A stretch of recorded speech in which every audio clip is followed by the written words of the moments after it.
Es licenciada en Letras, doctora en Lingüística por la Universidad de Buenos Aires. Su línea de trabajo se focaliza en los procesos de escritura, lectura y comprensión de textos para niños.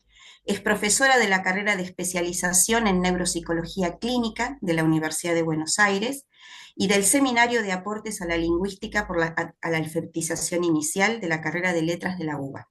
Es autora y coautora de diversos cursos desarrollados desde el Ministerio de Educación de la Nación sobre alfabetización inicial y comprensión de textos para docentes de todos los niveles. Actualmente Agustina participa en el desarrollo y coordinación de diversos programas educativos de la Fundación Leer destinados a fortalecer los procesos de enseñanza y aprendizaje en la lectura.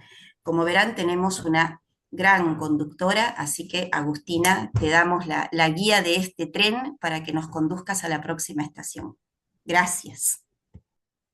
Muchas gracias, María. Gracias por la presentación, gracias por la bienvenida y gracias a todos por conectarse, por tomarse ese ratito, por abrirnos las puertas de sus casas, ¿no?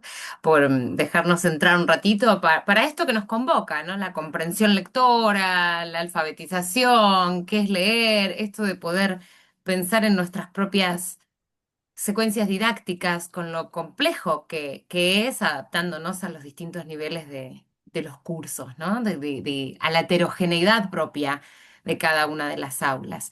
Entonces, un poco, primero quería contarles lo que pensé como un recorrido, ¿sí? O sea, una primera instancia donde pongamos en la mesa algunas cuestiones sobre qué implica comprender un texto, qué implica leer, cuáles serían los ejes pedagógicos de la enseñanza, de la lectura y la escritura, y después pensar como una especie de paso a paso, anclándonos en ese material que si lo pudieron ver, ya saben un poco de qué se trata, pero bueno, para tener un ida y vuelta en este paso a paso de pensar, pero con más especificaciones acerca de cuáles son quizás los desafíos que se pueden interponer, y dejar un espacio al final pero también en el medio, ¿eh? Yo no tengo ningún problema que se desilencien y me pregunten en el medio, pero algún espacio al final para preguntas, dudas, dificultades, problemáticas, lo que necesiten compartir y contar sobre sus propias experiencias y aquello que está sucediendo en las aulas. Em, Desde Fundación Leer nosotros decimos que queremos, que tenemos un horizonte, ¿no? Que queremos que los chicos quieran y puedan leer, que no es lo mismo, pero que se parecen y que uno quizás está relacionado con el otro, ¿no? El querer leer tiene que ver con todas aquellas acciones tendientes hacia la promoción de la lectura, ¿no? Esto de elegir a la lectura por placer, elegir a la lectura por sobre otras actividades, pero mucho también tiene que ver con el poder leer. Y este poder leer tiene que ver con esto que decía María hace un ratito, ¿no? La campaña de que entiendan lo que leen. Bueno, esto, si uno no puede comprender aquello que lee, difícilmente va a querer leer acá, ¿no? O sea, es como que si nos cuesta tanto algo, probablemente nosotros no querramos hacerlo. Así que bueno, les voy a compartir mi pantalla, pero cualquier duda o pregunta pueden levantar la mano, pueden desilenciarse y preguntarme y algunas preguntitas les voy a ir haciendo también, ¿sí? Así podemos charlar y conversar un poquito más. Les comparto entonces mi pantalla. Espero se vea bien. ¿Sí? Ahí estamos. El encuentro lo titulamos, digamos, como el material, ¿no? Literatura y alfabetización, intervenciones para primer ciclo. Y una vez más agradezco la convocatoria y la alianza con Fundación Díaz Vélez para poder estar acá en el día de hoy dando esta charla que espero sea fructífera para ustedes. Entonces, vamos a empezar por acá, por qué es leer, ¿no? O sea, como para ponernos de acuerdo con algunas cuestiones, porque sabemos que la lectura y la enseñanza de la lectura es algo que nos preocupa y nos ocupa, ¿no? Entonces, ¿desde dónde entendemos la lectura? La lectura es ante todo una práctica social y una práctica cultural, ¿no? Y como es por así decirlo, una de las actividades que nos forma como ciudadanos y ciudadanas, ¿no? En donde nos manejamos en un mundo y en una sociedad en la que la cultura escrita está presente en cada escena de la vida cotidiana, corresponde a una práctica escolar, ¿no? Por su pertinencia en la sociedad, ¿no? Y los chicos no llegan, digamos, sin ningún saber, con la página en blanco, sino que llegan con distintas trayectorias y distintos saberes a la escuela. La escuela recupera todas estas experiencias y además nosotros también tenemos la función o no, digamos, esas ganas de que la lectura no quede encerrada solamente en el ámbito escolar, ¿no? Porque justamente, como decíamos recién, la lectura está presente en todas las escenas de la vida cotidiana.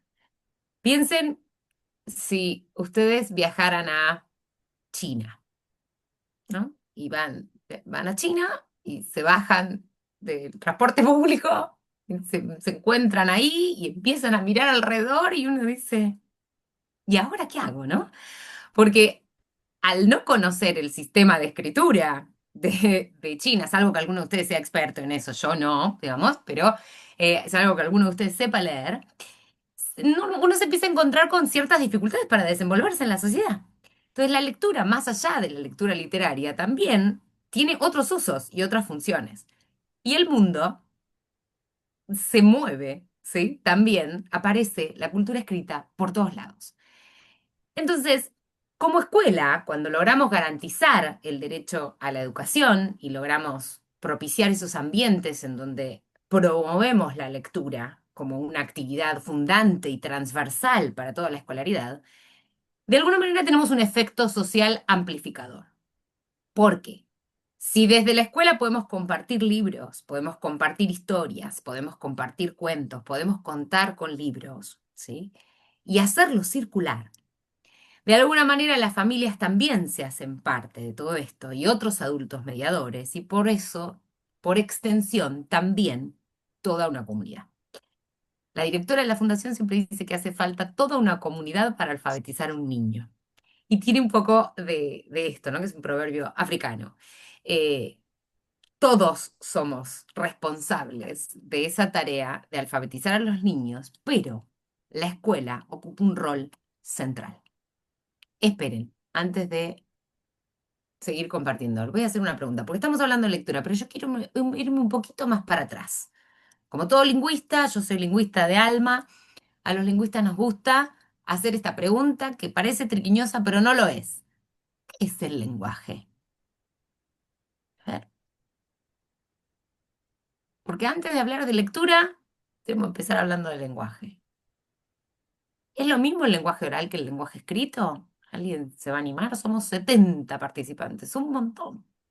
Muy bien, acá nos dicen, es la capacidad innata de comunicarnos. Me gusta los dos conceptos. Hay el concepto de innato y el concepto de comunicación. ¿Están de acuerdo? Estoy pensando que no siempre tiene que ver con lo verbal, porque uno ha escuchado por ahí cuestiones, el lenguaje no verbal. Claro. Muy bien. El lenguaje no verbal es parte de la comunicación también. De hecho, yo soy una persona muy gestual. Ustedes me van a ver que yo estoy diciendo muchos ademanes, muy gestual. Y también voy mirándoles las caras a ustedes y voy viendo si cómo están, si me están entendiendo, si me están diciendo, Agustina, estás hablando muy rápido. Uno se da cuenta. Parte de la comunicación es no verbal. Vuelve a surgir la idea de comunicación, que me parece que es una idea, claro, puede ser lenguaje verbal o usando otros sistemas, dice Gabriela. Muy bien. La comunicación puede ser utilizando otros sistemas. Entonces, fíjense que el lenguaje no es lo mismo exactamente que la comunicación, ¿no? De hecho, hay otras especies, me dicen, uy, esperen que hay un montón de cosas. Hay otras especies que también se comunican, ¿no? Los delfines se comunican, las abejas se comunican. Hay muchas especies que se comunican y no utilizan el lenguaje como nosotros, el lenguaje oral, ¿no? Acá nos dicen, luego se produce el aprendizaje de la lengua materna. Por acá tenemos distintas formas de comunicarnos. Lingüístico, no lingüístico, icónico, claro. El lenguaje oral es innato y el lenguaje escrito se aprende. Bueno, Alicia se adelantó, me parece fantástico porque hacia allí vamos, muy bien. Y ambas comunicaciones son distintas. Bien, entonces, fíjense que salen varias cosas que son súper interesantes, ¿no? El lenguaje asociado a la comunicación, sí, es cierto, es la forma en que los seres humanos nos comunicamos porque es como nuestro mejor instrumento para comunicarnos, pero no es el único. De hecho, la comunicación precede al lenguaje y no lo necesita. Fíjense que hay otras especies que se comunican y no lo hacen con el lenguaje. Y además en la comunicación aparecen otras cosas que no son necesariamente el lenguaje verbal, sino que empiezan a aparecer otros signos. Entonces, el lenguaje oral, ¿sí?, es una capacidad innata. Ahí creo que en eso coincidieron y apareció varias veces la palabra innata. Nosotros nacemos con la capacidad de desarrollar una lengua determinada, ¿no? Los lingüistas lo llamamos gramática universal, porque le ponemos nombre a todo, ¿no? Tenemos como una especie de, venimos con ese gen, por así decirlo, ¿no? De poder desarrollar una lengua. Pero para desarrollar una lengua, ¿qué necesitamos? De lo que nos rodea, los datos lingüísticos primarios, ¿no? Nos hablan, nos retan, nos cantan, nos leen cuentos, se comunican con nosotros y desarrollamos una o más de una lenguas maternas, ¿sí? Si mi abuela me habla en ruso y mi mamá me habla en español, o si mi abuelo me habla en guaraní, y me hablan, yo voy a hablar esas lenguas como lengua materna y no me voy a equivocar. Con mi abuelo voy a hablar guaraní, con mi abuela voy a hablar ruso y con mi familia voy a hablar en español. Ahora bien, el lenguaje oral no es lo mismo que el lenguaje escrito y ahí Alicia hace un ratito había dicho una cosa es una cosa y otra cosa es otra cosa, nos lo había separado y nos dijo, esto es distinto, sí, es cierto. El lenguaje escrito, ¿sí? No todas las lenguas que se hablan y se han hablado en el mundo tienen escritura, ¿sí? Y no por ello son lenguas incompletas. Son lenguas que no tienen escritura, ¿sí? Pero son sistemas completos. Entonces, digamos, el lenguaje escrito, la escritura, es una de las tecnologías más revolucionarias de la humanidad. De hecho, fíjense que el lenguaje escrito, cuando aparece el lenguaje escrito, se divide la historia en prehistoria e historia. ¿Sí? O sea, es tan relevante la escritura, que dividimos como la historia en dos, ¿no? A partir de la aparición de la escritura, aparece la historia. Y la escritura nos permite un tiempo de reflexión que la oralidad no permite, ¿no? Piensen ustedes que si yo les digo rápidamente cuánto es 11 más 7, me van a decir 18, ¿no? Sale rápido, ¿no? 4 más 6 sale, 4 más 6 sale 10. Me costó un poquito. Bien. Ahora, si yo les digo, por la hora, debe ser la hora. Si yo les digo cuánto es 34 más 48, y ahí uno empieza a hacer, ¿no? Y si les digo cuánto es 1275 más 824, ¿ya qué necesito? Lápiz y papel. ¿Sí? Y esto es así de sencillo y así de prosaica fue la razón por la que surgió la escritura, ¿sí? Porque necesitaban empezar a llevar cuentas por cuestiones administrativas.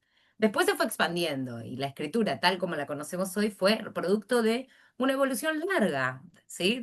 Data de una evolución muy larga. Pero lo que quiero ir con todo esto es que nadie nace sabiendo leer y escribir, ¿sí? Nadie nace sabiendo leer y escribir. En cambio, todos nacemos con una capacidad innata de adquirir una lengua. Entonces, en 3, 4, 5 años tenemos un hablante competente del español que puede producir oraciones maravillosamente largas que nunca jamás ha escuchado antes y que sus errores son errores de regularización preciosos, como yo le contaba una anécdota de mi hijo cuando era chiquitito que me decía, mira mami, un atajador, me decía, mirando el arquero de fútbol. Y digo, hermosa palabra, atajador es una palabra absolutamente posible del español, no existe, pero está bien formada. ¿Sí? Entonces, ese tipo de errores nos muestran que el lenguaje es innato, los chicos aplican reglas que nadie les explicó, ¿sí? Ahora, al leer y escribir, no es así. Alguien nos tiene que enseñar a leer y escribir.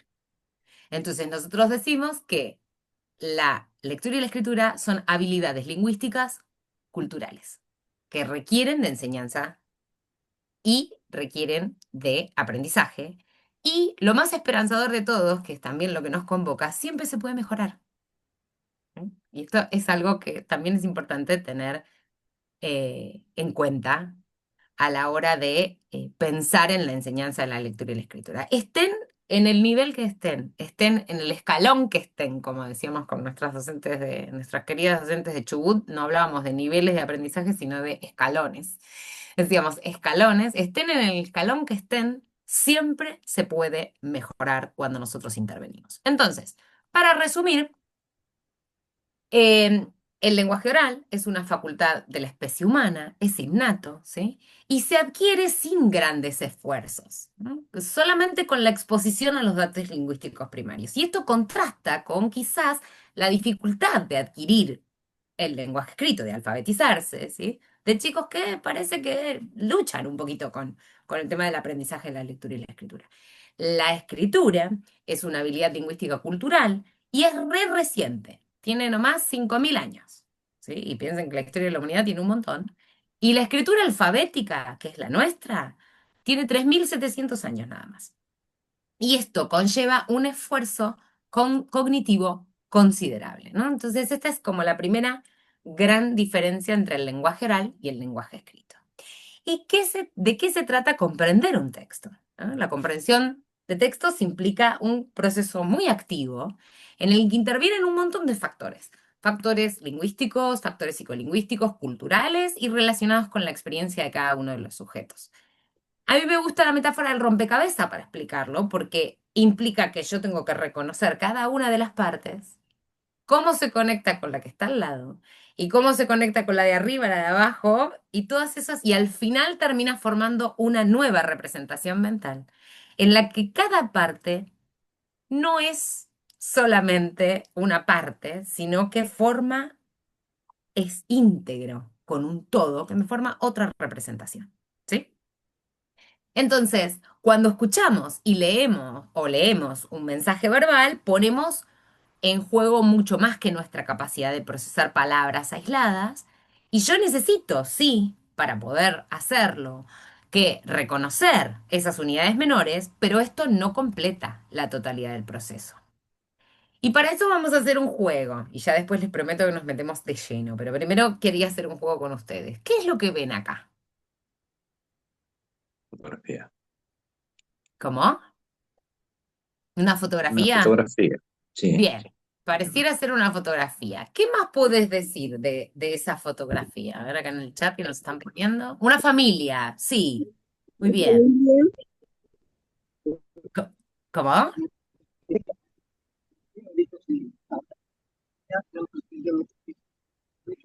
Una familia. Sí, una familia. Pareciera ser, es un dibujo, sí, porque pertenece a un libro. Un libro. Parece ser una foto, como dijo el colega. Muy bien, es una ilustración, sí, es una ilustración de un libro. Bueno, hasta acá aparece una familia. Vamos a ver qué sigue.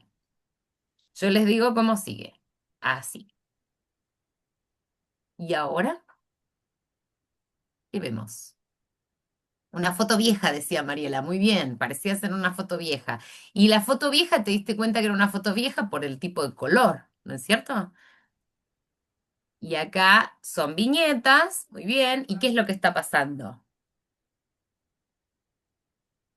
¿Sigue siendo el foco la familia? Parece recuerdo, parece un hombre mirando una foto, ¿sí? Recordando alguna situación. Parece ser su familia, un señor mirando la foto, alguien que los está recordando. Parece ser plano corto y un plano mayor. Sí, tiene cara de nostalgia, muy bien. El señor está mirando esa foto, creo que por cómo se ve de costado, parece ser uno de ellos, ¿sí? El primero, este que está acá, parece ser el papá, ¿no? Bien, vamos a seguir, está comiendo y está mirando la foto. Vamos con la que sigue. ¿Y ahora?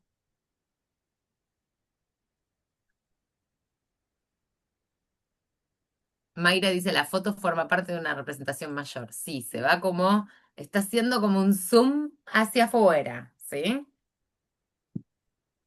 ¿Y ahora qué vemos? A ver qué dicen aquí en el chat. Parece el libro Zoom, sí, el libro Zoom que es hermoso, sí. Este se llama, no les voy a decir cómo se llama porque van a saber de qué se trata. Ahora después les voy a decir. Un barco, muy bien. Bien, exactamente. Parece ser el ojo de buey. Les muestro la última y les cuento cómo se llama el libro, que es hermoso, que se llama Emigrantes, ¿sí? Y fíjense cómo nos damos cuenta entonces que es un señor que ha tenido que dejar a su familia para emigrar a otro país, ¿sí? Eh, con todo esto lo que quiero decir es que esto es comprender un texto, ¿no? Lo tengo en mi escuela, dice, sí, porque es hermoso, hermoso, hermoso, hermoso. Es hermoso para trabajar con los chicos también. Eh, pero lo que digo es, esto implica comprender un texto, ¿no? Ir integrando información que se va sumando a la anterior y nos va permitiendo, de alguna manera, ¿sí? Armar la gran imagen mental final, ¿no? Que parece ser muy distinta de cuando se focaliza en una sola cuestión. Es lo mismo que cuando miramos una película en la que en el final después tenemos que revisar todo, no sé, por ejemplo, El abogado del diablo, o El club de la pelea, que tenemos que empezar como a mirar todo hacia atrás e integrar toda esa información. Bueno, de esto se trata comprender un texto. Y esto no es ni fácil ni obvio para los chicos, ¿sí? Y esto también es importante remarcarlo. Entonces, identificar las partes del texto es parte del proceso de comprensión, pero además fíjense que en la mente se representa una estructura coordinada y coherente, y no solamente un conjunto de piezas, ¿no? Entonces, de esto se trata comprender. Y entonces, ¿qué es leer? Leer es todo esto, ¿no? Hay una representación y un modelo cognitivo, que es el modelo de Hollis-Carboro, que es un modelo muy claro para explicar y para demostrar cuáles son las habilidades que están involucradas en la lectura y la escritura.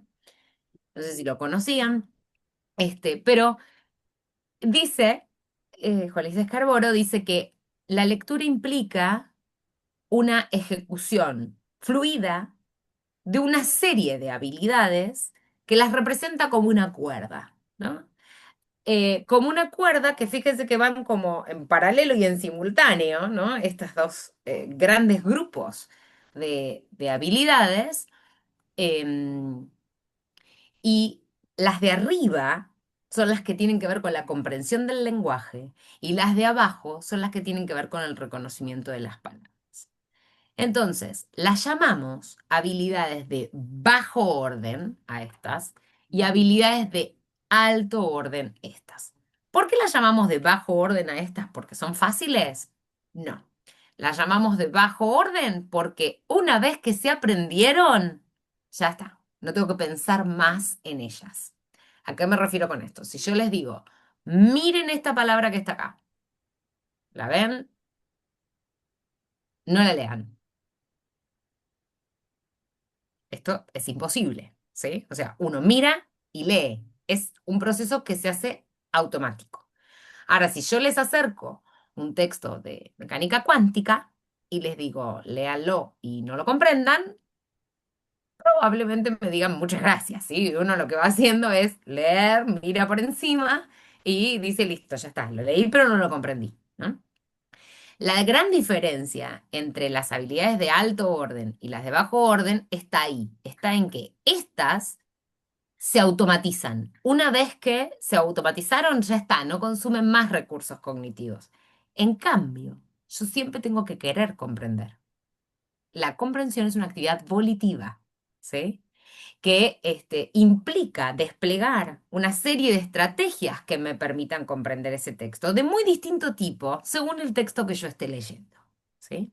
Y ahora vamos a ir una por una con estas, pero se las quería nombrar, ¿no? Como diciendo cuáles son todas estas habilidades. Involucran los conocimientos previos, involucran el vocabulario, las estructuras del lenguaje, el razonamiento verbal y el conocimiento literario. Fíjense que para que un lector sea un lector fluido, ambas rutas o ambas cuerdas tienen que funcionar de manera adecuada, ¿sí? Tienen que poder, si yo trabajo solo una y no la otra, no llego a un lector fluido. Y si trabajo la otra, pero no la de arriba, tampoco. Entonces, ambos tipos de habilidades se trabajan en paralelo y en simultáneo. Por eso es que hablamos de un enfoque equilibrado, porque una lectura comprensiva implica identificar las letras, transformar las letras en los sonidos, lo que vendría a ser la decodificación, acceder al significado de las palabras, asignarles un valor sintáctico, construir el significado de la frase, aplicar nuestro conocimiento sobre el mundo, reponer información que no está explícita en el texto e ir regulando la comprensión. Prácticamente parece imposible, ¿no? Pero bueno, no lo es, no lo es. Implica muchas habilidades. Entonces, ¿qué es lo que tenemos que enseñar? ¿Cuáles son los ejes pedagógicos de enseñanza de la lectura? Porque dijimos, la lectura es una habilidad cultural que requiere de enseñanza. Entonces, la metodología que yo utilice para trabajar, sea cual fuere, tiene que entender la necesidad de trabajar de manera sistemática. ¿Sí? Esta palabra, que parece menor, no lo es, ¿sí? Yo tengo que trabajar de manera sistemática y tengo que pensar en la enseñanza de la lectura como un proceso gradual, como un proceso progresivo y como un proceso continuo, ¿no? Y cuando yo enseño a leer, no solamente enseño a reconocer las palabras, o sea, no solamente enseño a decodificar, ni solamente enseño a comprender, porque si no me quedo corto de los dos lados, ¿sí? Entonces, tengo que enseñar tanto a decodificar como a comprender de manera paralela y en simultáneo con recursos de enseñanza diferenciados, ¿sí? Y tengo que planificar previamente cada situación de enseñanza de lectura y escritura y también cómo la voy a evaluar, ¿no? Para saber cómo me fue, si tengo que volver para atrás, para orientar la toma de decisiones pedagógicas que uno realice, ¿no? ¿Y por qué literatura? ¿Por qué enseñar desde la literatura? ¿Por qué es importante la literatura? No voy a poner la voz yo, va a poner la voz alguien que sabe un poquitito más que yo. Les traje una cita hermosa de Liliana Bodoc, que para mí es una genia absoluta, y que dice, si cada palabra porta conocimiento, la palabra literaria lo porta doblemente, porque no hay un solo sentido en ella, sino muchos. Porque la condición poética no solo engrosa los significados, sino que genera significados nuevos. Allí donde la poesía posa sus ojos, una palabra pasa de ser una unidad léxica a ser un misterio. Una oración pasa de ser una unidad sintáctica de sentido completo a ser una selva, una ventana, un campo de batalla, un abrazo. ¿Sí? Creo que esta frase también lo dice todo, ¿no? O sea, de por qué es tan importante. Acá Alicia nos decía por qué es atrayente. Claro que sí. La literatura convoca, ¿no? La literatura convoca, provoca reacciones, nos conmueve, nos resulta indiferente, pero también tenemos que ver siempre por qué, ¿no? ¿Qué es lo que nos pasa con esos textos? De hecho, las trayectorias de lecturas no se van formando solamente con la cantidad de libros que leímos, sino en todo ese devenir de sinfín de experiencias y relaciones con la palabra escrita, ¿no? Y esto, una cosa no reemplaza a la otra, se van juxtaponiendo, van dialogando, van discutiendo, y esto va haciendo que los chicos enriquezcan esa trayectoria lectora.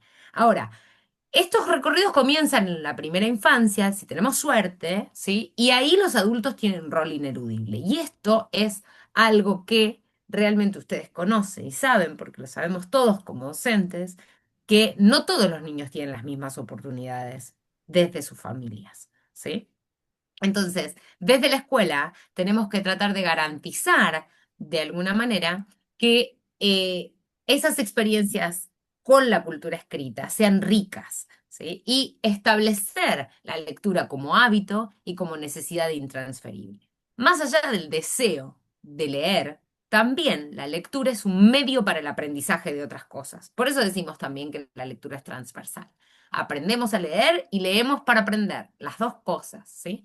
Y la lectura y la escritura se tornan contenidos ineludibles porque los necesitamos para el desarrollo de cualquier otra otro espacio pedagógico, ¿no? O sea, piensen que para matemáticas también me tengo que dar cuenta de la diferencia de más, menos, ¿sí? Que le falta, que le sobra, y todo eso está cifrado en un texto. Y yo también tengo que poder comprender esos textos que estoy leyendo. Entonces, piensen que, y esto no lo digo yo, lo dice Vygotsky, que la literatura imprime en la imaginación del niño, digamos, un desarrollo diferente, y los chicos ensanchan y profundizan su vida emocional al leer literatura, ¿no? Entonces, la literatura es el tipo de texto privilegiado y adecuado también para la enseñanza de la lectura y la escritura, aunque no es el único, ¿no? Pero sí tenemos que tratar de garantizar que los chicos tengan contacto con textos literarios de calidad para poder configurar de alguna manera los significados que los chicos puedan tener sobre el mundo, tanto experiencias cercanas como experiencias más lejanas a ellos, para poder abrir esos universos culturales, ¿sí? Y conocer otras realidades y ensanchar, como decía Vygotsky, su vida emocional. Entonces, promover y enseñar la lectura es organizar y sostener, porque esto también es importante, no es solamente de vez en cuando. Yo no voy a influir de la misma manera en el camino y en el recorrido lector de los chicos si de vez en cuando leo con ellos, ¿no? Tengo que organizar, sostener espacios, contextos y diversas oportunidades de lectura con textos ricos y textos variados, porque promover y enseñar la lectura también implica garantizar esas experiencias que no todos los niños poseen al momento del ingreso a la escuela.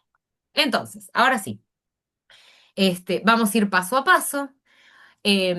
Vamos a ver cómo podemos armar estas secuencias, qué tendríamos que tener en cuenta, y ustedes aquí pueden preguntar todo lo que se les ocurra. El primer paso es seleccionar el texto, ¿no? O sea, y esto parece menor, pero es una gran tarea y una tarea muy difícil de llevar adelante, ¿no?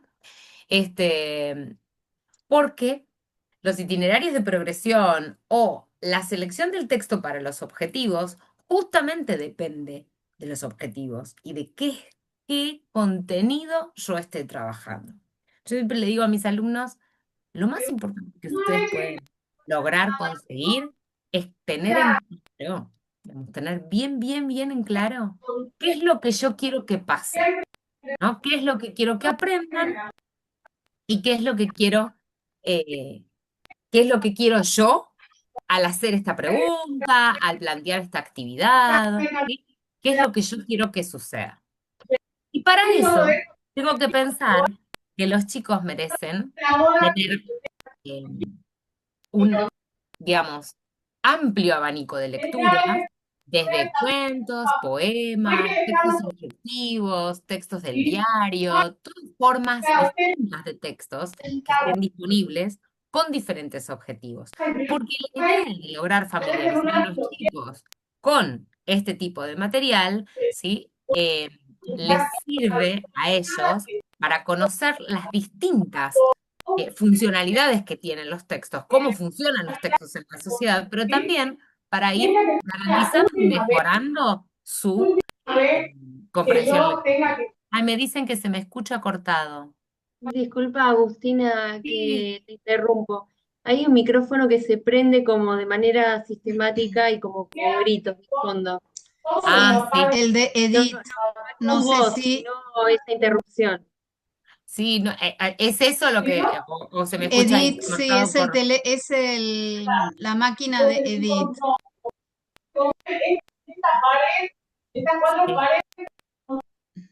¿Alguien que se está ve que... tocando mute de los que son co-hosts?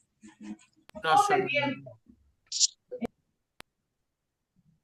Sí, es lo que estamos tratando de... Y yo también estoy tratando de mutearla, pero la muteo y se vuelve a abrir. Porque Edith, debe estar... a ver, sí, podemos a lo mejor proponerle eso, sí. Sí, no, no la puedo, no.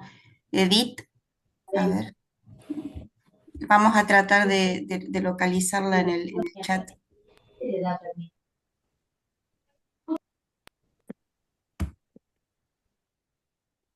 A ver, ahí creo que fue.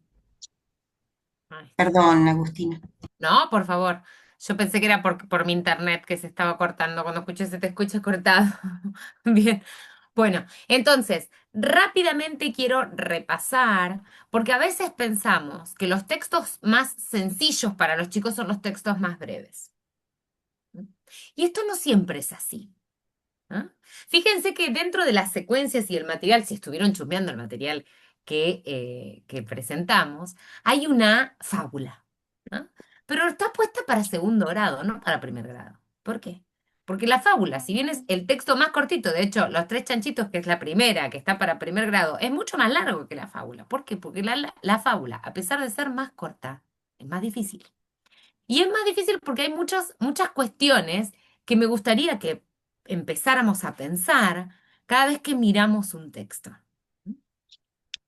Cuando nosotros nos queremos elegir un texto más sencillo, tenemos que elegir no solo por el largo, o no solo por si están en imprenta mayúscula o no, ¿sí? Sino también pensar que hay algunos que tienen, cuando hay más núcleos narrativos, cuando la narración avanza más rápido, cuando no hay tantas descripciones. Las descripciones en general, primero son difíciles de seguir para los chicos, ¿no? Piensen en esas descripciones de las escenas que hacen que sea mucho más difícil seguir y que necesitamos leer a otro ritmo y con otra pausa, ¿sí? Cuando hay mayor presencia en las secuencias narrativas, el texto es más sencillo, pero también cuando hay más diálogos directos, ¿sí? Una de mis compañeras y amigas de Fundación Leer, Rocío Brescia, que se especializa en literatura infantil, ella siempre dice, cuando hay diálogo hay algo más macanudo. Dice, ¿no? Y a mí me encanta la palabra macanudo porque por ejemplo, ¿por qué es tanto más sencillo, pensando en segundo ciclo, ¿no? Para los más grandes? Sherlock Holmes, ¿no? Conan Doyle.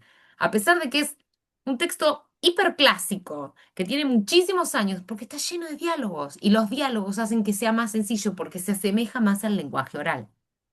¿No? Entonces, la presencia de diálogos ya hace que el texto, bueno, podamos considerar que es un texto más sencillo. Y cuando hay una estructura clásica basada en estos tres momentos, ¿no? O sea, en la introducción, en el conflicto y en el desenlace, esto es más fácil, ¿sí? Cuando está claramente definido, el texto es más sencillo. Cuando al principio del texto se nos da el marco, se nos da el lugar, se nos dice dónde sucedió, en qué tiempo sucedió, o si fuera en algún tiempo muy lejano, ¿no? También puede ser. Y los personajes aparecen al inicio. Y cuando las funciones de los personajes son arquetípicas, ¿no? El malo es el malo, la bruja es mala y la princesa es buena. Ahora, cuando ya empezamos con brujo bueno, princesa medio mal. Ahí se empieza a complicar un poquito, porque se rompe lo estereotípico. Y entonces yo para darme cuenta de que ahí hay una ruptura, tengo que conocer la función clásica, la función arquetípica. Los temas, cuando son recurrentes, ¿no? O sea, por ejemplo, el enfrentamiento entre el bien y el mal, ¿sí? Hoy me reía, anécdota total, pero hoy me reía porque estábamos leyendo con mi hijo, quinto grado, Unitarios y Federales, Manuel Dorrego y Lavalle, ¿no? Entonces me dice, ese es el bueno, ese es el malo. Me decía, digo, ¿qué? Ya tanto como bueno, malo, ya no sé, no sabría qué decirte, ¿no? Pero digo, hay una intención de identificar rápidamente los personajes del bien y el mal, ¿no? O sea, qué es lo que está bien y qué es lo que está mal. En un momento pensó que, bueno, Lavalle, como lo había matado Manuel Dorrego, estaba bien y después Rosas vino a matar a Lavalle y dijo, son todos malos al final. Dice acá se matan entre todos. Claro, bueno, sí, es que no es tan sencillo. Entonces, cuando hay los buenos son buenos, los malos son malos, esto hace que sea más sencillo, ¿sí? Con la ruptura siempre se complica un poco más.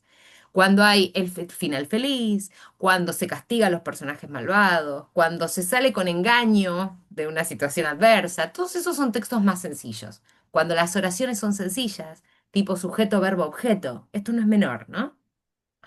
Cuando las coordenadas son claramente definidas, cuando hay fórmulas, había una vez, hasta que un día, ¿no? O sea, esto ya me introduce el conflicto. Cuando los párrafos son cortos, tipo audiovisual, podemos decir, ¿no? O sea, párrafo corto con un núcleo narrativo y continuo. Cuando no hay tantas figuras retóricas, cuando no hay tantas metáforas, las metáforas se complican. Y además, es más desafiante, en cambio, cuando, por ejemplo, ustedes, ¿leyeron Crónica de una muerte anunciada? ¿Se acuerdan de Crónica de una muerte anunciada? Clásico, Gabriel García Márquez. La primera escena que narran es la última que suceden en el texto. ¿Sí? Ahí hay una ruptura, se llama in extremis, ¿no? Comienzo in extremis, se llama cuando la última escena es la primera contada, ¿no? Eso es mucho más complejo, ¿no? Porque después tienen que volver para atrás y además está en relación con el título, es anunciada, ya todos sabemos que se muere, quién se muere, cómo es, y después hay que empezar a desandar ese camino. O los comienzos que se llaman in media res. In media res son cuando empiezan en el medio, van para atrás y vuelven hacia adelante. Todo eso como Star Wars, por ejemplo, ¿no? Star Wars empieza in media res. Digo, para tener en mente alguna. Pero también, no sé, Mariposas de Schweblin. Es un cuento maravilloso que empieza in media res. ¿Sí? Esos textos hacen que sean más complejos, ¿no? Entonces, cuando hay más descripciones, cuando hay monólogos interiores, ¿sí? Cuando hay menos secuencias narrativas, cuando hay menos diálogos directos, cuando es más largo, claro, por supuesto, la extensión, los capítulos de una novela hacen que yo tenga que sostener la atención con un gran periodo de tiempo. Y la cantidad de sesiones de lectura que a mí me lleve terminar ese texto también lo hace más difícil. Cuando hay un lenguaje que no necesariamente no es familiar, pero no se usa cotidianamente, y siempre es más difícil cuando hay transgresión a los temas, a los estereotipos y a las fórmulas. ¿Pero por qué? Porque en realidad yo tengo que tener muy en claro cómo es la estructura canónica, cómo es la estructura primera, ¿no? Y todo esto se da en primer ciclo. Entonces, elijamos textos más sencillos y vamos de a poquito, ¿sí? Subiendo en complejidad. Pero tengan en cuenta que cuando aparecen referencias culturales, intertextualidad con otros títulos, cuando no se sabe bien cómo viene la cosa, vieron que el fantástico lo dejamos casi exclusivamente para segundo ciclo.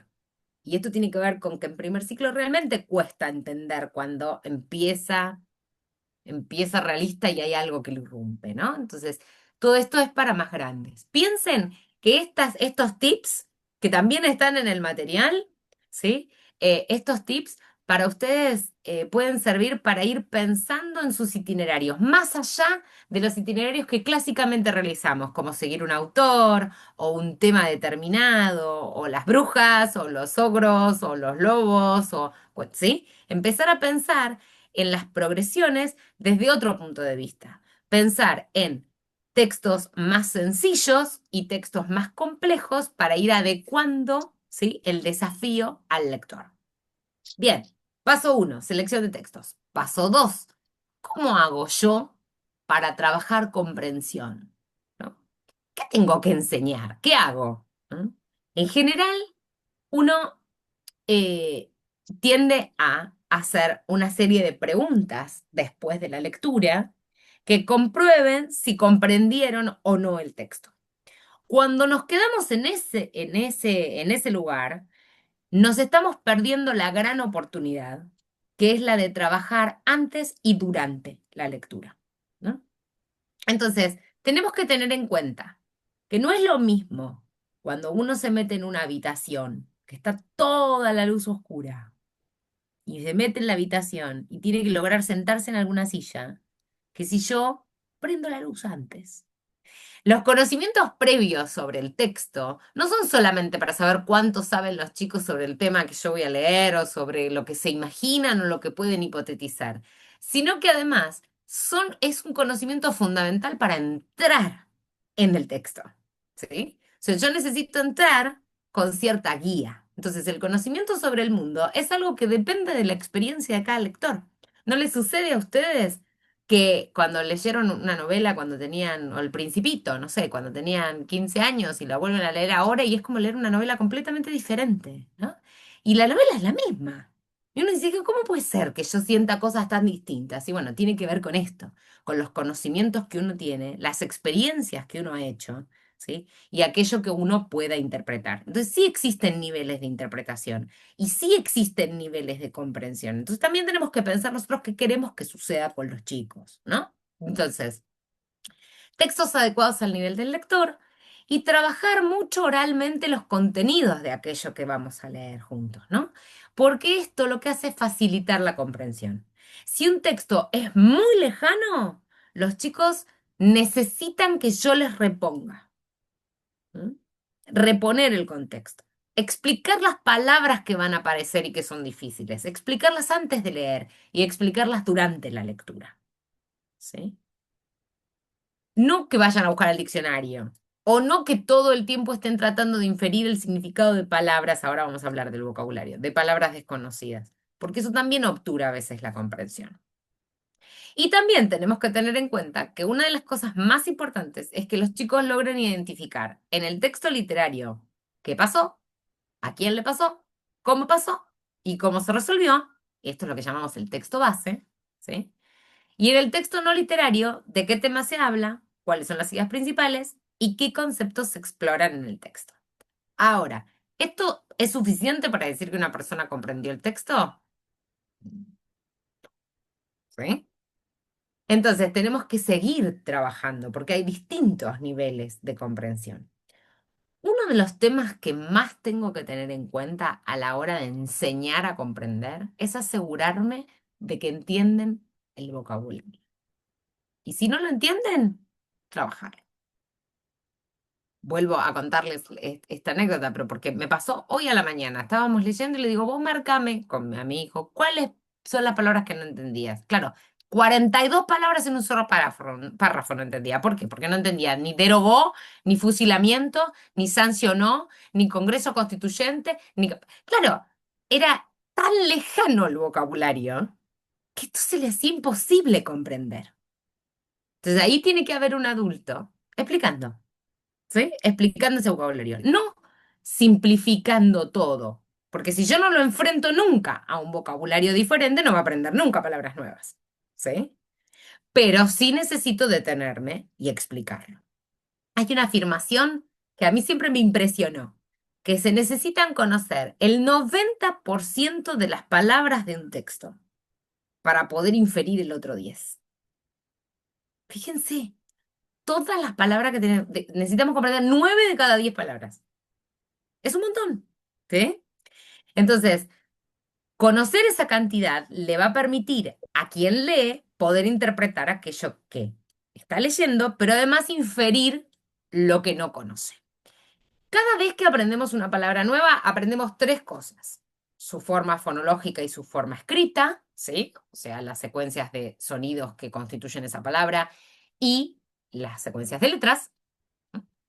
Por otra parte, los morfemas que la componen, ¿no? O sea, ¿se acuerdan lo que la definición de morfema? Siempre viene bien refrescarla. La unidad mínima de significado es el morfema, ¿sí? Entonces, la parte mínima, si yo me empiezo a dar cuenta de los morfemas, ¿por qué trabajo familias de palabras? Claramente. Porque flor, florería es el lugar en donde se venden las flores, y florero, el lugar donde yo pongo las flores, ¿sí? Y todo eso corresponde a la misma familia de palabras. Lo que estoy haciendo es ampliar el vocabulario, pero también profundizarlo. Ahora vamos a hablar de este concepto. Y en tercer lugar, además, aprendemos su categoría gramatical. Los más chiquititos, de primer ciclo, si la palabra se refiere a una cosa, un objeto, a algo que alguien hace, ¿sí? A un verbo, o a algo que alguien es, o que algo es, a un adjetivo. Para los más grandes podemos hablar de sustantivos, verbos, adjetivos, pronombres, lo que fuere. ¿Eh? Entonces, piensen que hay 2 aspectos muy importantes para trabajar en el vocabulario y se llaman amplitud y profundidad. ¿A qué me refiero con amplitud? Un vocabulario amplio es un vocabulario que, digamos, nosotros tenemos una especie de almacén, ¿sí? Que se llama léxico mental. En el léxico mental vamos almacenando las palabras que vamos aprendiendo a medida que va avanzando nuestra vida, ¿no? Entonces, cuantas más palabras tenga, más amplio es mi léxico mental. Ahora bien, no solamente importa la cantidad de palabras, sino la profundidad o la calidad de esas representaciones. ¿Y a qué me refiero con profundidad del vocabulario? A que las palabras no se almacenan como una especie de, como en el diccionario, una abajo de la otra, sino que establecen redes de conexiones unas con otras, ¿sí? Y así si yo les digo, bailar, ustedes pueden pensar en bailar, bailamos, bailó, bailaré, pero también pueden pensar en fiesta, en vestido, en luces, en colores, en murga, en no sé, Brasil, carnaval, verano, playa. ¿Vieron? Como uno empieza como a, ¿sí? A establecer relaciones con esto, con una palabra, y esto hace que el vocabulario sea más profundo. Entonces, ¿por qué trabajamos campo semántico? Por esto. ¿Por qué trabajamos familias de palabras? Porque queremos que sea más profundo. ¿Por qué trabajamos sinonimia y antonimia? Hiponimia y hiperonimia. Justamente por eso, para establecer relaciones de profundidad entre las palabras. ¿Eh? No es solamente reflexión sobre el lenguaje. De hecho, es parte integral del trabajo con comprensión lectora. ¿Sí? Y piensen además que también nos encontramos con palabras, ¿sí? Que pueden significar muchas cosas, ¿no? Em, Planta. A mí me encanta la palabra planta, porque la palabra planta implica la planta de la plantita verde, la planta del pie, la planta de la fábrica y la planta del piso, ¿no? Hay por lo menos 4 acepciones de esa palabra. Y esto también es importante tenerlo en cuenta, porque no siempre funcionan de la misma manera, y esto hay que explicarlo a los chicos. Por ahí banco y banco como institución, el banco donde me siento y el banco de la institución, por ahí sí funciona, ¿sí? Y los chicos sí lo saben, pero bueno, ir pensando que las palabras tienen distintas acepciones también es importante de explicarlo para profundizar ese vocabulario. Bien, estamos viendo tiempo. Bien. Entonces, cuando aparecen palabras nuevas, ¿qué tenemos que hacer? Brindar ejemplos, brindar definiciones, nombrar otras palabras de la misma palabra, proponer sinónimos y antónimos y también relacionarlos con palabras que los chicos ya conocen para fortalecer el vocabulario. ¿Qué más tenemos que observar cuando estamos armando nuestras secuencias? Vamos a mirar las estructuras del lenguaje. ¿Y a qué me refiero con estructura del lenguaje? Yo puedo decir, el perro sigue al gato lo sigue el que sigue al gato es el perro y el perro es el que sigue al gato. Todo esto quiere decir lo mismo, ¿sí? Pero fíjense cuán distinto es con cómo lo digo. Entonces, ustedes tienen que fijarse que en los textos a veces aparecen oraciones cuya complejidad sintáctica es mucho mayor que la que los chicos están acostumbrados a escuchar, porque oralmente nosotros en general, salvo las personas que hablan de manera muy académica, vemos, respetamos sujeto, verbo, objeto. ¿Sí? Es más sencillo. Y tampoco hablamos como Yoda, que dice, difícil de ver el lado oscuro es, no le ponemos el verbo al final, ¿no? O sea, no hacemos esas cosas. Entonces, en general hablamos así, sujeto, verbo, objeto. Pero en los textos así no suele aparecer, ¿no? La otra vez leíamos Pinocho con un grupo de chiquitos de segundo y decía, en lugar de ir a la escuela, Pinocho se quedó en la plaza y se distrajo, no sé qué. Entonces mi pregunta ¿fue a la escuela o no fue a la escuela? ¿No? Entonces los chicos fueron a mirar y dice, ir a la escuela, decía. Sí fue a la escuela, pero ¿cuándo fue a la escuela?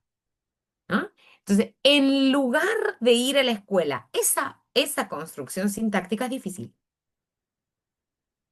Y eso hay que mirarlo, porque algunos lo entienden, pero no todos. Entonces, a veces damos por sentado algunas cuestiones que no deberíamos, ¿no? O sea, miremos que las estructuras sintácticas también pueden complejizar. Cuando hay una negación, por ejemplo, siempre la oración es más compleja de entender, ¿no? Si hay una negación o distintas formas de negar, estas oraciones se ponen más difíciles. Cuando hay una voz pasiva, cuando hay un objeto, sí, un objeto hendido, cuando hay un sujeto hendido, todas esas oraciones que en algún momento en el profesorado las vimos y que después las dejamos ahí, digamos que no las analizamos, bueno, esas son más difíciles, ¿no? Por ejemplo, el perro sigue al gato es la más fácil. En cambio, el perro es el que sigue al gato. Fíjense que la estructura es la misma, pero yo ya empiezo a meter incluidas. Y al gato lo sigue el perro, es más difícil todavía. ¿Sí?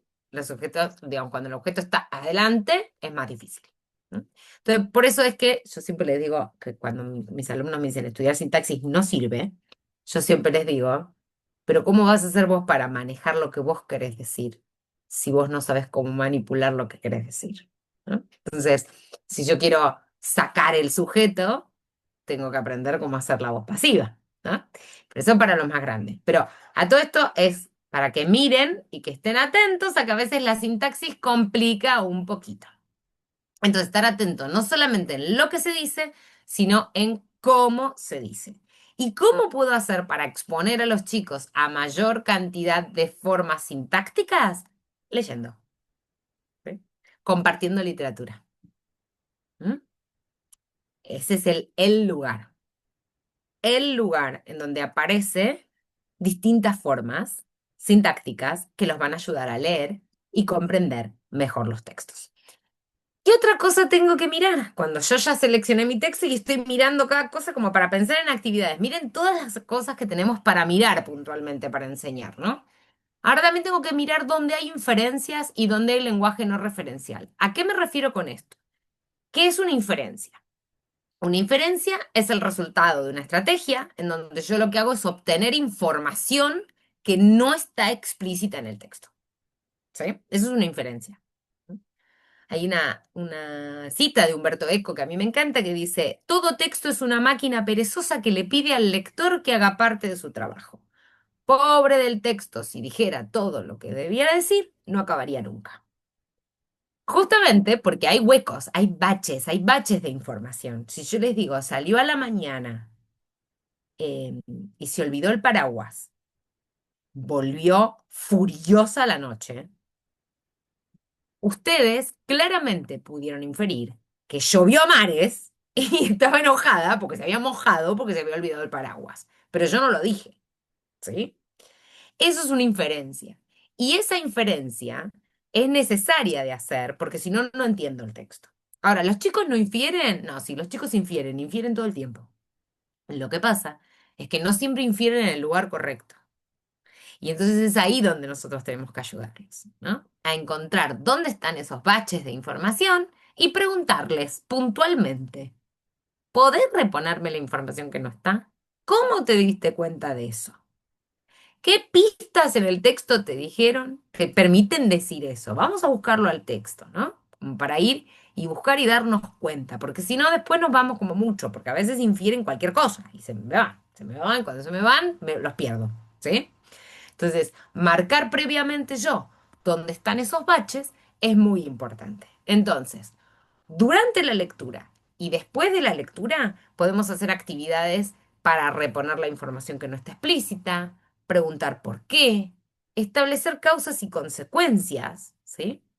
No le tengan miedo a las palabras causas y consecuencias, porque de esto hemos hablado mucho con los docentes. Y dicen, no, pero a los chicos les cuesta entender cuál es causa y consecuencia. Sí, claro, pero la causalidad es casi un primitivo lingüístico. Estamos todo el tiempo buscando causalidades. Entonces, no le tengan miedo, no le tengan miedo porque para eso están ustedes. Digo, confíen en ustedes, ¿sí? En que ustedes van a poder ir guiando y encontrar las causas y las consecuencias.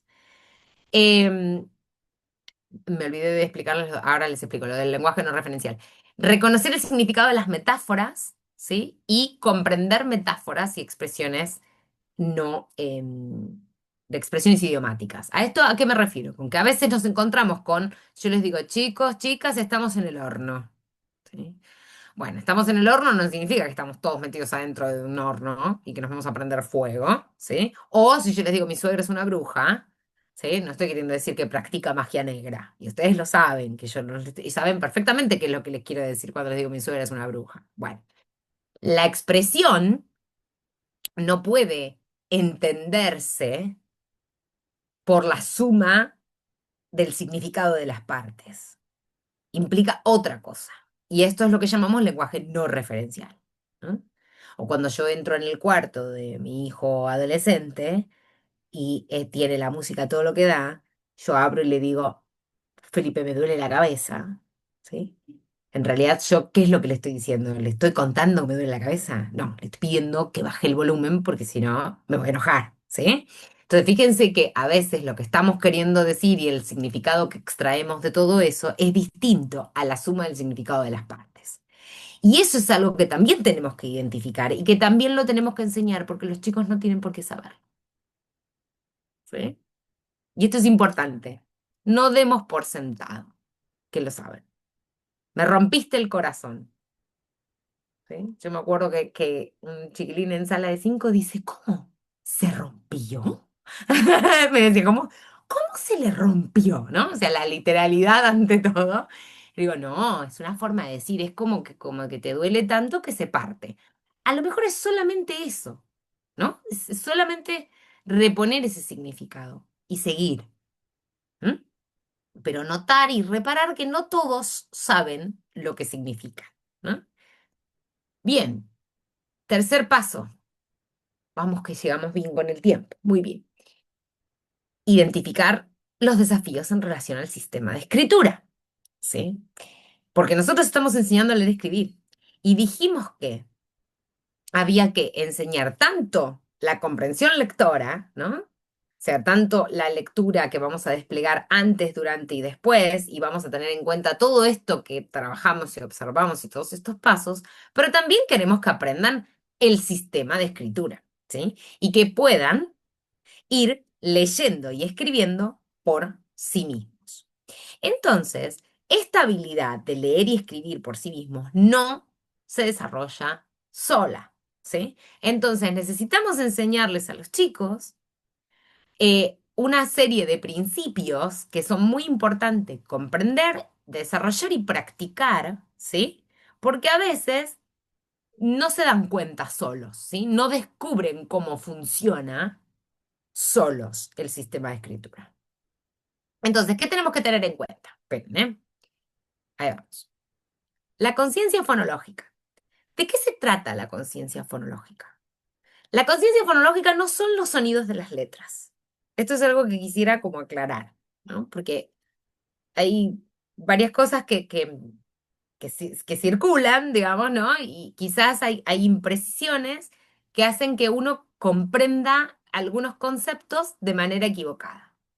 La conciencia fonológica no son los sonidos de las letras. La conciencia fonológica, como bien lo dice su nombre, es lograr comprender cómo están formadas las palabras en la oralidad. ¿Sí? O sea, es una habilidad que se va desarrollando conforme los chicos van creciendo, ¿sí? De lograr segmentar las palabras, reconocer y segmentar las palabras en sus sonidos constituyentes. ¿Sí? Ahora, la conciencia fonológica es independiente del aprendizaje de la lectura y la escritura, ni sí, ni no, ni blanco, ni negro. ¿Sí?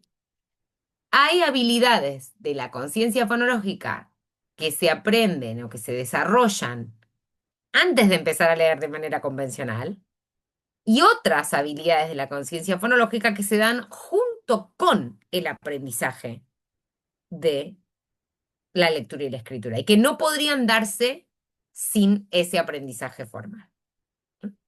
Entonces piensen que la conciencia fonológica implica poder reconocer que mano y mapa, no, mano y mono empiezan con el mismo sonido. Y que tirame la lima, tirame el limón, tirame la llave de tu corazón, ¿sí? Riman, ¿no?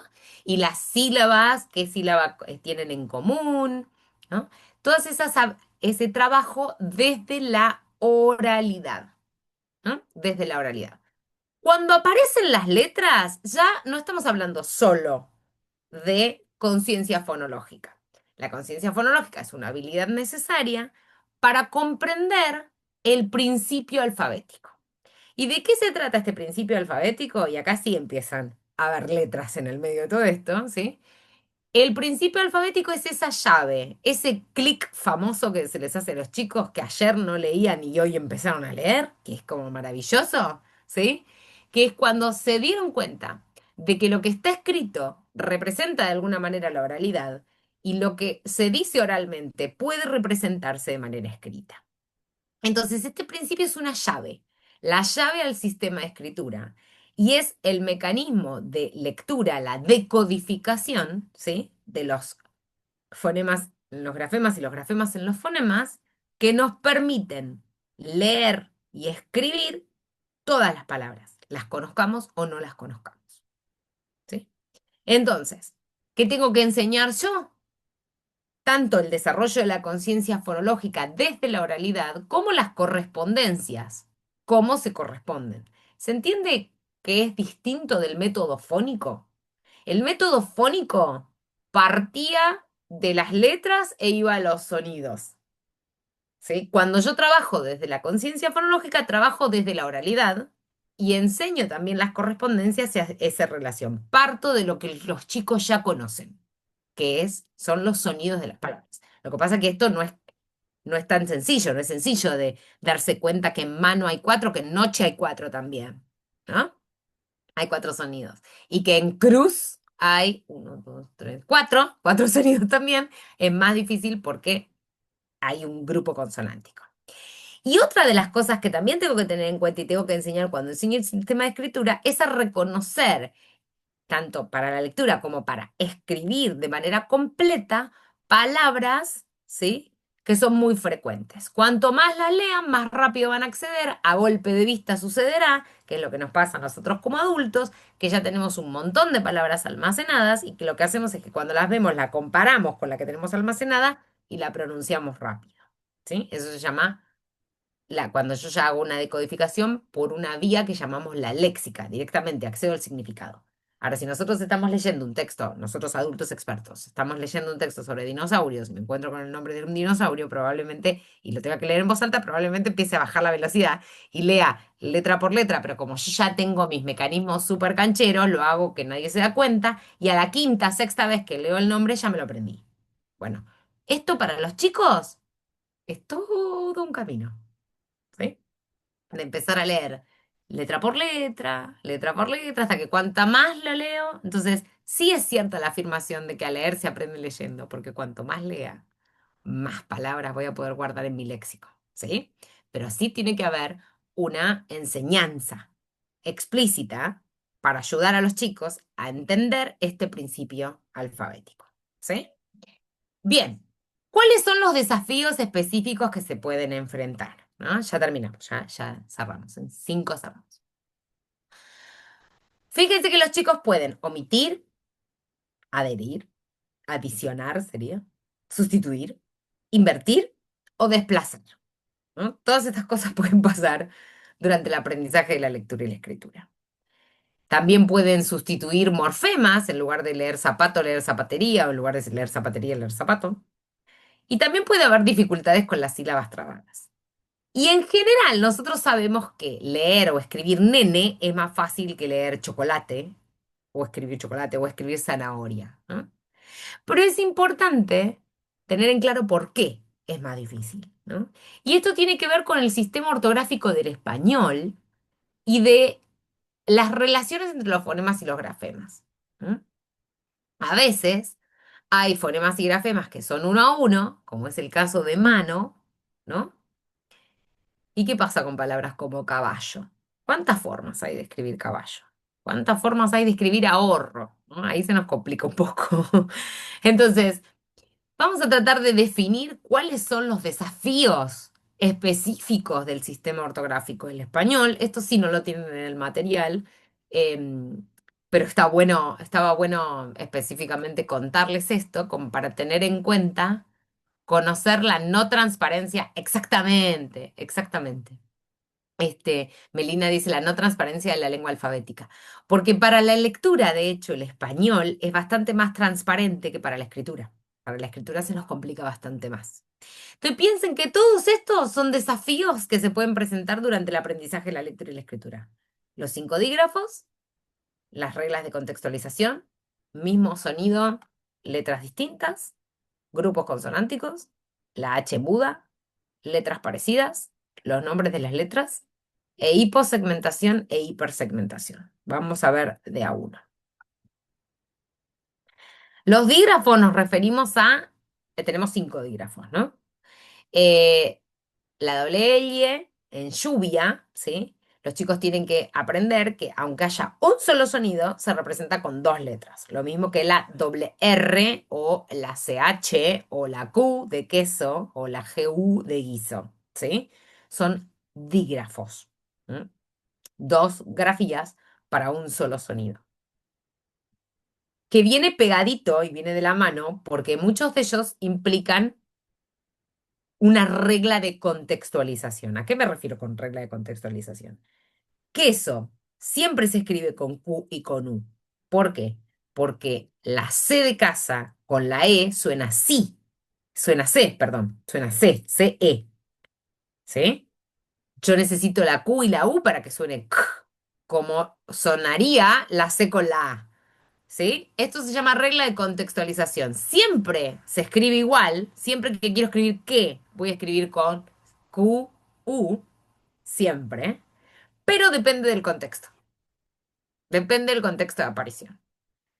O, por ejemplo, la Y final suena I latina, pero no así en el medio, ¿no? Entonces yo puedo decir yo o yacaré, pero tengo que escribir buey o rey, ¿no? O sea, depende de dónde aparezca ese Y, suena distinto. Suena como una I latina o suena como sh, ¿sí? Como la doble I.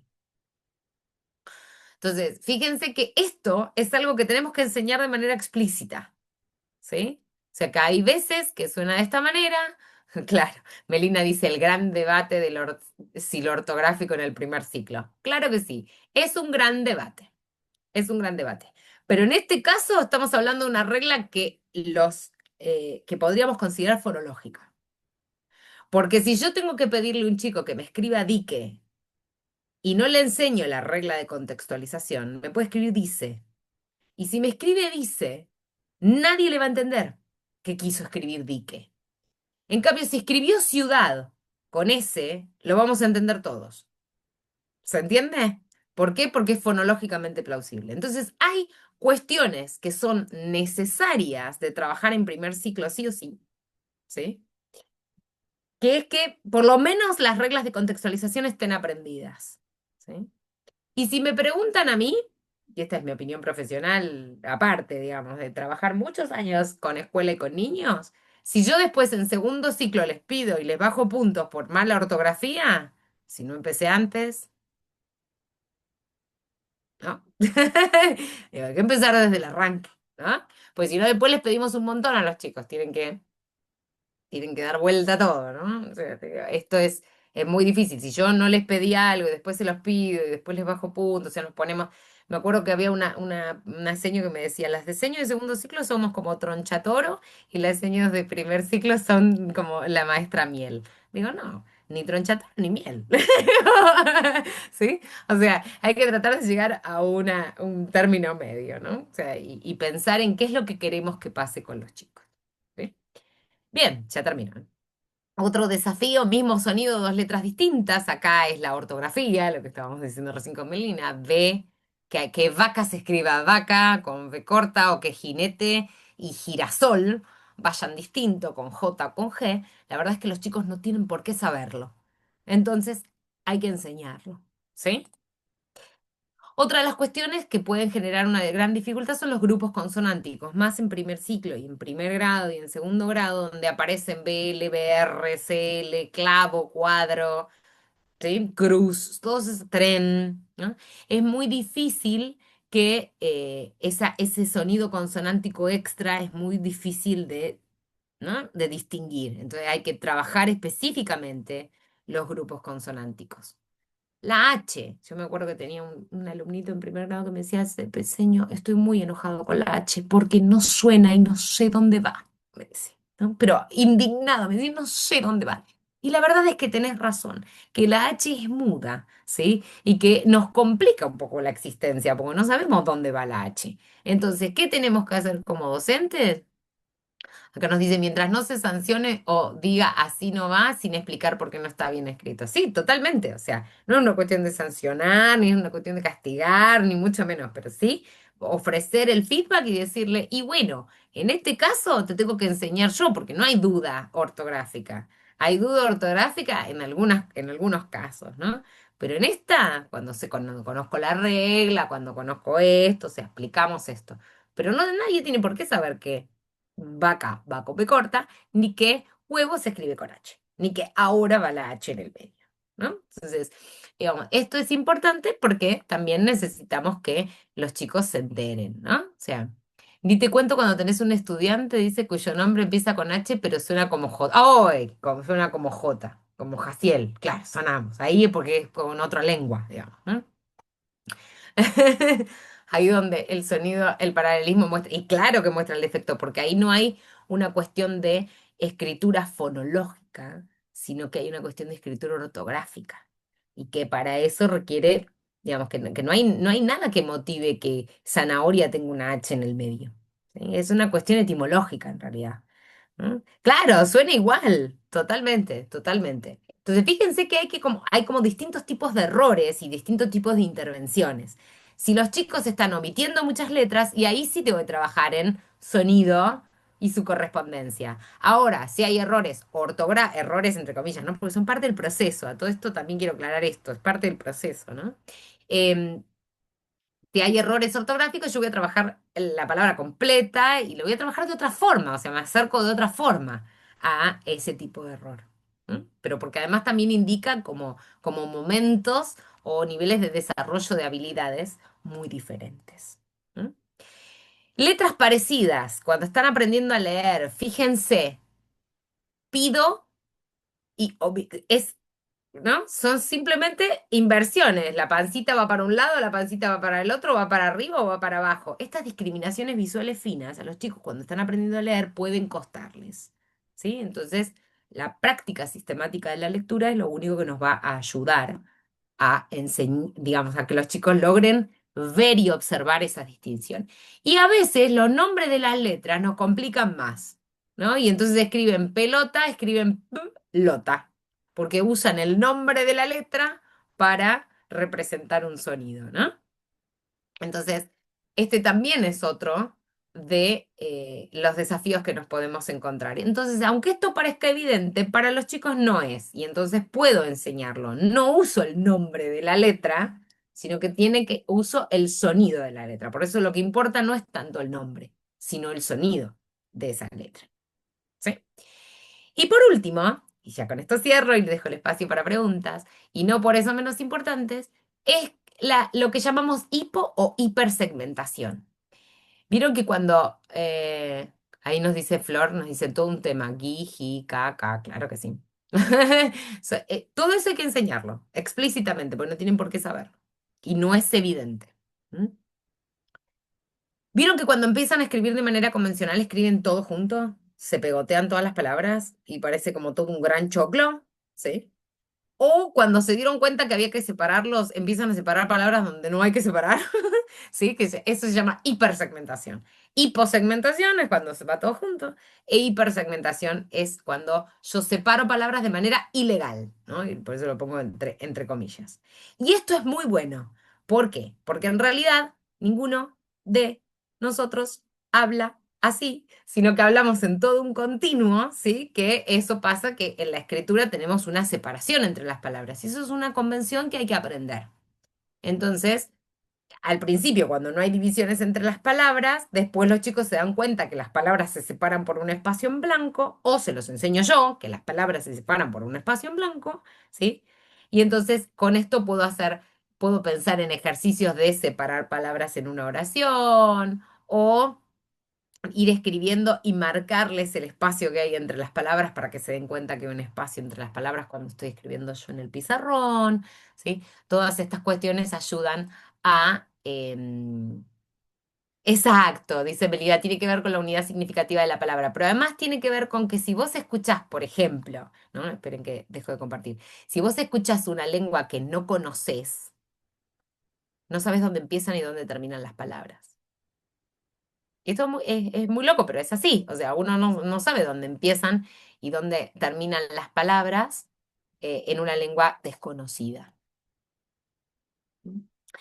Eh, a medida que marcar el dedo con la lectura, a ese sí, ese me encanta, de marcar el dedo con la lectura a medida que se lee, vas marcando como las diferencias entre las palabras. Pero esto es importante entender que nosotros le asignamos el significado a la cadena oral, porque conocemos la lengua, porque la lengua es innata. Pero en cambio, esto no sucede con una lengua extranjera. Cuando nos encontramos, yo no sé dónde empiezan y dónde terminan las palabras de otra lengua que no conozco, ¿sí? Y hay que aprender además esta dificultad extra, ¿sí? Que tiene la escritura, que es que además separamos, ¿sí? Las palabras con un espacio en blanco. Bueno, creo que llegué, sí, llegué al final. Quería dejarles, además de el espacio para dudas y preguntas, quería dejarles mi mail por si querían escribirme o necesitaban eh, algo. Mi mail es amiranda@leer.org.ar por si quedaban preguntas o dudas.